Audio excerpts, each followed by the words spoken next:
The silence was deafening, empty spaces where laughter used to be. Her touch, once electric, now distant, almost hesitant. Something was wrong, terribly wrong. Mary and I had always been a team, facing life's challenges with a smile and unwavering support for each other. But lately, a shadow had fallen upon her heart, dimming the light in her eyes. One evening, while I was preparing dinner, Mary came home with news that sent a shiver down my spine. She was going on a trip, alone. To find herself, she said. To rediscover her passions. Her words hung in the air, heavy with unspoken truths. I knew deep down that this journey wasn't about finding herself, but about escaping from something, from someone, from me. "How long will you be gone?" I asked, my voice trembling ever so slightly.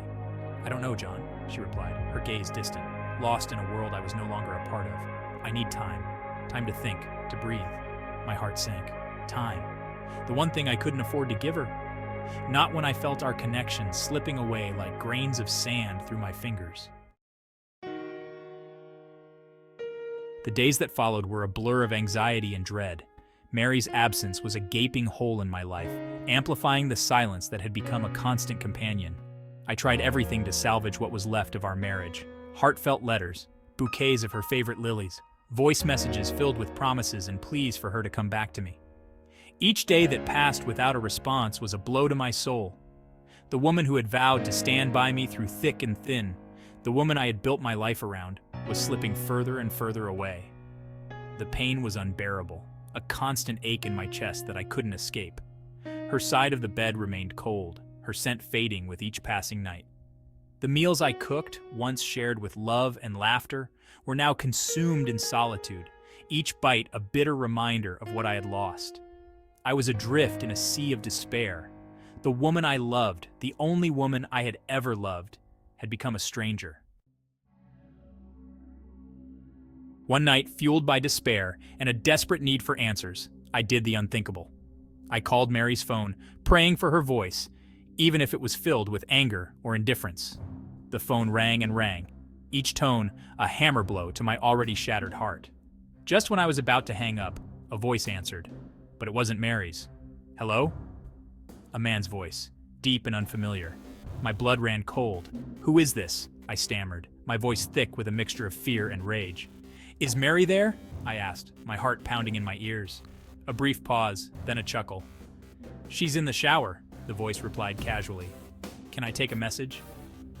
The phone slipped from my grasp, crashing to the floor with a sickening thud. I stumbled back, my legs giving way beneath me. The words echoed in my mind, each syllable a shard of glass piercing my soul. "She's in the shower." It was confirmation of my worst fears. Mary wasn't coming back. The days that followed were a blur of despair. The world continued to spin, but I was frozen in time, trapped in a nightmare of my own making.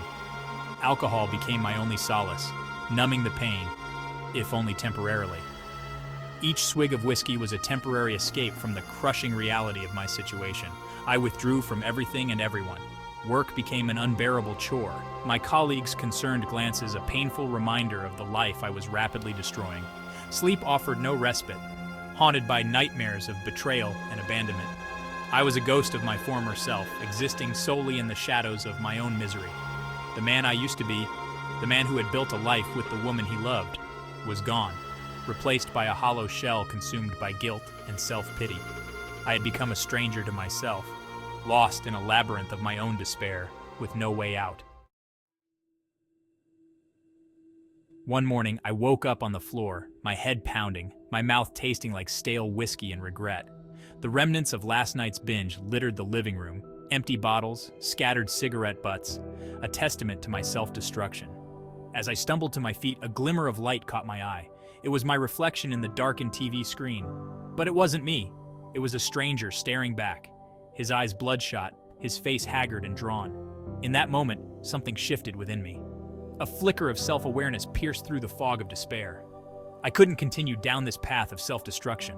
I had to get help, but where could I turn? Who could possibly understand the depths of my despair?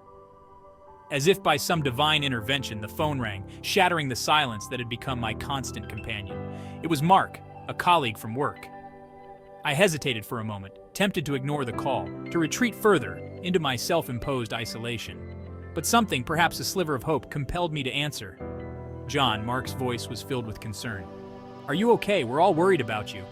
The dam broke, and a torrent of emotions poured out of me. The pain, the guilt, the overwhelming sense of despair. Mark listened patiently, his silence speaking volumes. When I was finally able to speak again, he offered a lifeline. "John," he said gently, "you're not alone. I know a place. Let me help you. Let me help." Mark's words were a beacon of hope in the darkness that had enveloped me.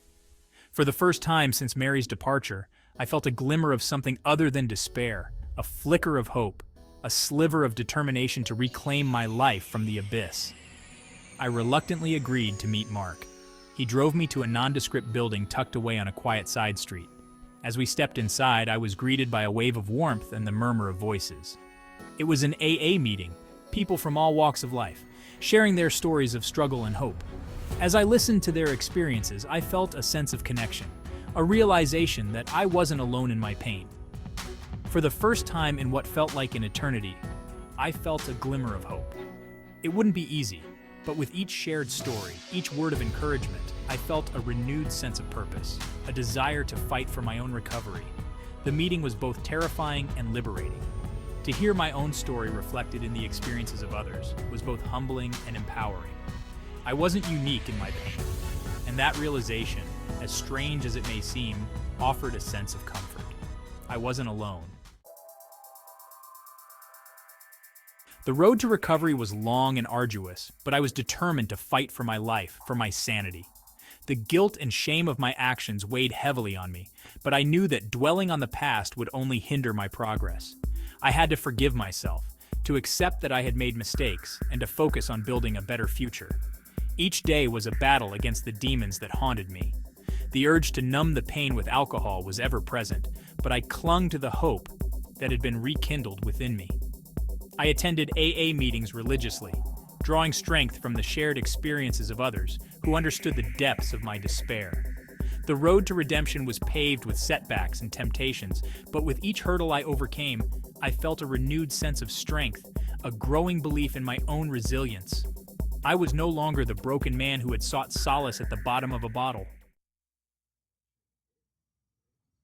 Mark became my rock, my anchor in the storm. He was there for me through the darkest of nights and the brightest of days, offering unwavering support and encouragement. He understood my struggles, having walked a similar path himself, and his empathy was a lifeline in my darkest hours. We spent countless hours talking, sharing our stories, and supporting each other on our respective journeys of recovery. Mark never judged me for my past, instead, offering a listening ear and a shoulder to cry on. His friendship was a beacon of hope, a testament to the power of human connection. With Mark's guidance, I began to piece my life back together. I reconnected with old friends, rediscovered lost passions, and slowly began to forgive myself for the mistakes I had made. One evening, as Mark and I were leaving an AA meeting, a familiar figure caught my eye. Standing across the street, her back to me, was Mary. My heart skipped a beat, and a wave of emotions washed over me. Anger, sadness, longing. Time seemed to stand still as I watched her. She looked different, smaller somehow, her shoulders slumped with a weight I knew all too well. Before I could stop myself, I called out her name. "Mary?" She turned, her eyes widening in recognition. The years melted away, and for a moment, it was as if no time had passed at all. The same warm brown eyes, the same gentle smile that had once been my entire world. But there was a sadness in her gaze, a weariness that spoke of battles fought and scars earned. Our eyes met across the crowded street, and in that instant, 1,000 unspoken words hung in the air. The pain of the past, the regret, the lingering love that time had not extinguished. "John?" she whispered, her voice barely audible above the din of the city. I started to cross the street, my heart pounding in my chest, but Mark gently placed a hand on my arm, his touch a grounding force. "Let her go, John," he said softly. "You've come too far to go back now." I hesitated, torn between the familiar pull of the past and the uncertain promise of the future. Mary's eyes held a mixture of hope and trepidation, but I knew in my heart that Mark was right. Our paths had diverged, and as much as I longed to turn back the clock, I knew that some wounds were too deep to heal. With a heavy heart, I turned away from Mary and continued walking, Mark's steady presence at my side. The sun was beginning to set, casting long shadows across the city streets, but I felt a glimmer of hope rising within me. I had faced my demons and emerged stronger on the other side. The encounter with Mary, though unexpected and emotionally charged, had been a turning point for me. It had forced me to confront my past and to acknowledge how far I had come on my journey of recovery. I had learned to forgive myself, to embrace my imperfections, and to believe in the possibility of a brighter future. As I walked away from Mary that day, I knew that a chapter of my life had closed, but a new one was just beginning. I didn't know what the future held, but I was no longer afraid to embrace the unknown. I had found strength in my vulnerability, hope in the midst of despair, and most importantly, I had found myself again. But as I looked ahead to the future, a single question lingered in my mind. Could I ever truly love again?